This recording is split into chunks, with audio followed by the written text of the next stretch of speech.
Mr. C is currently prepping a test plate for our stick welding certification test, and he's using a 3-inch plate test plate and putting a 22-degree bevel on it.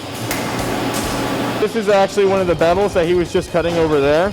It's a 22-degree bevel, and he's going to be placing a banding strap, a backing strap, and then he's also going to be tack welding these together. And then they're eventually going to be welded to look like this plate here and this plate here. So for these test plates, this is a completed one. We have 1 root pass, we have 4 filler passes, and then we have 3 passes for the cap.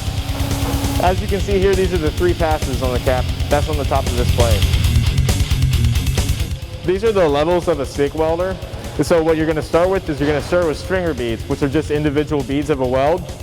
And for our first portion, you have to have 5 stringer beads in a row. And then for the next one, you're going to do a lap joint, which means that you're going to place a weld in this joint here. And then for the next portion, you're going to have a T-joint, in which you're going to place a weld here. And then after you've completed those tasks, you'll move over to an actual testing plate. And then these are actual bend tests to test the integrity of each individual weld. And then after you complete all of those, you can actually move to more fun stuff. This is actually a TIG weld, which is a different form of welding. And then these are some roses that were welded. So with these roses, what we actually were studying was the science of metallurgy and how different thicknesses of metals bend differently.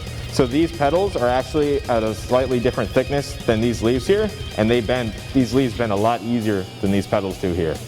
I enjoy the welding program at Largo High School because it gives me opportunities to work with my hands. And because of that, I have more of a desire to participate in the program because I can actually see my growth as the program moves along.